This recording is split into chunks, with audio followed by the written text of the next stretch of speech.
So Bill, before we get into it and we set a little backdrop, I heard a story recently that you were riding it was either Air Asia or Thai Smile, not minor jets. Can you confirm this? I can confirm it.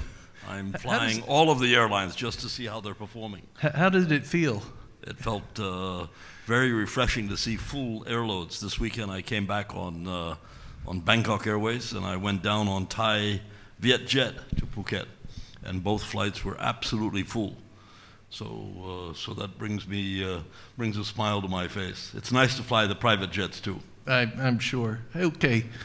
Let's get a little synopsis. I think to set the backdrop for this forum, which is only about 90 minutes, but we're going to really get into some hard facts and some of the medicine. Let's focus on what things are going well in Thailand, at least for the last 60 days, and maybe how the next 60 days, because then we can get into some of the tough talk. But how would you give the report card so far on how we're doing? What's the backdrop? I'm afraid I'd have to give an F to Thailand. Yeah. I think they get an A for having kept the virus at bay very well, but they get an F for moving quickly to open the country up safely.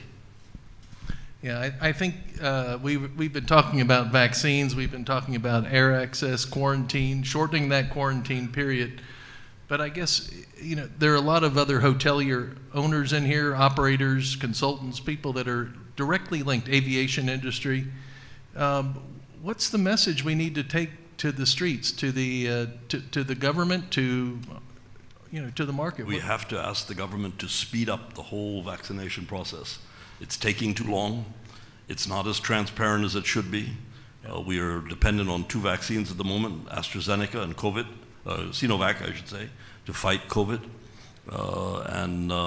Frankly, we need to move quicker to get more vaccines in that have been approved by the FDAs in other countries, in the EU, in the USA, and in Europe and the UK.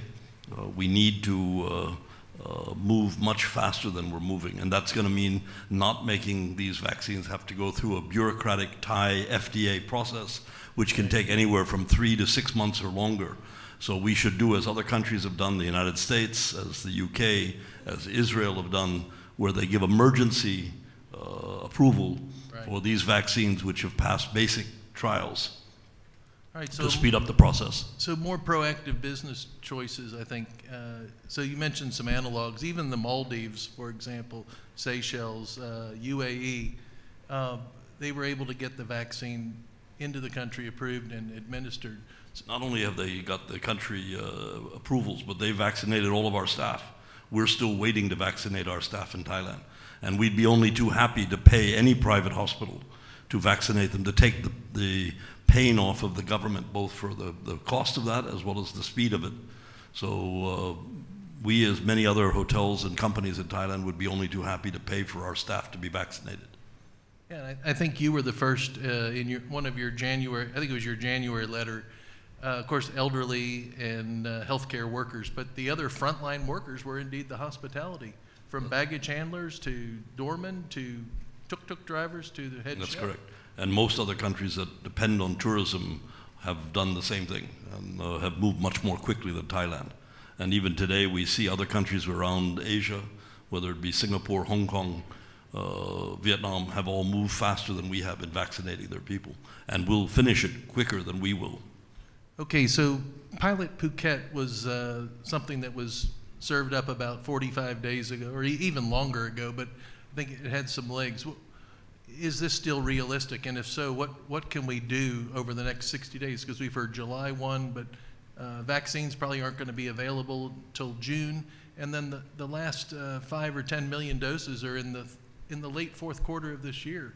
So we have to have a reality check. Well, we have to do that, and we have to keep pressure on the government to move quicker. Phuket is a very good test market for us. It only requires 450,000 doses, and then multiply that by 2, because you need 2 doses. But if they could get herd immunity with just 70% of their population getting inoculated, then we could look at bringing in tourists that are vaccinated and tested again on arrival that they're not carrying the disease. They've also had to test at least 72 hours prior in order to get on the airline. So, but the important thing is that tourism in Thailand won't take off until we've eliminated quarantine. Whether they reduce it from 14 days to 10 days or 7 days, it's not going to be enough to help our industry. Okay, so vaccinations are critical. This is a really critical point that Bill just made. Going from 14 to 10 days to 7 days, does it matter? Raise a hand. Does that really matter? Will it really drive tourists? I don't think so.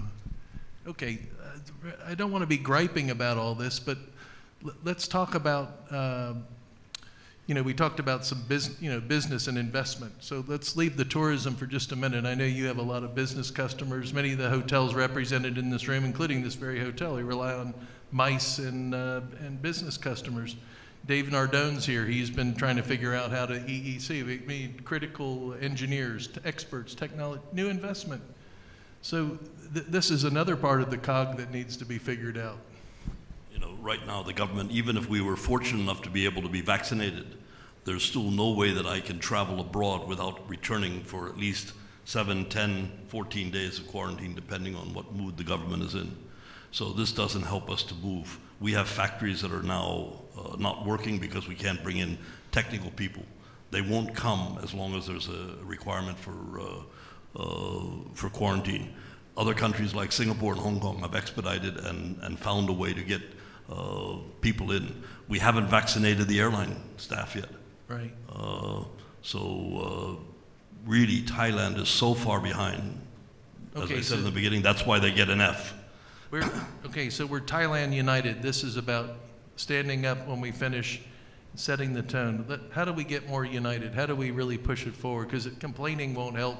We can be in more meetings, more committee meetings. What single thing can people be doing? Business people?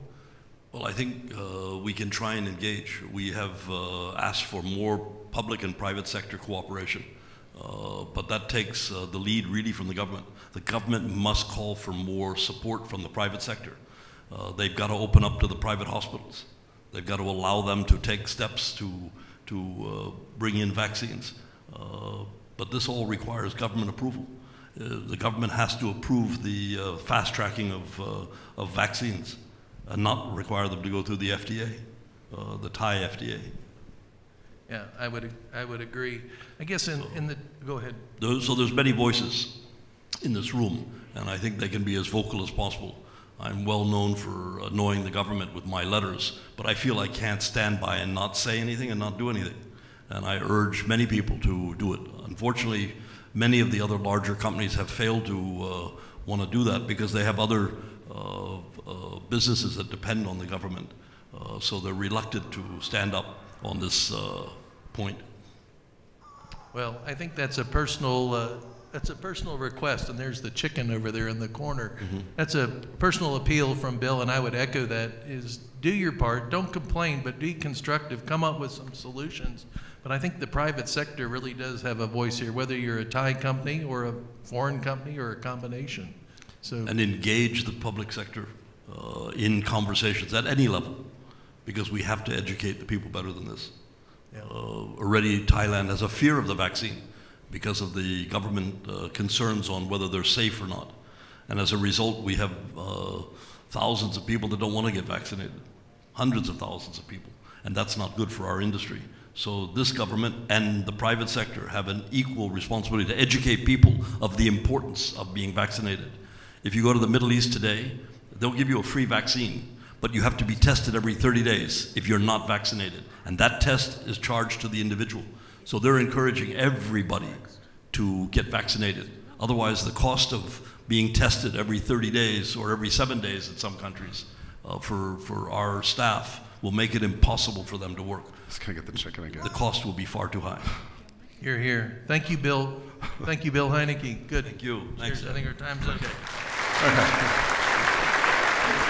Okay.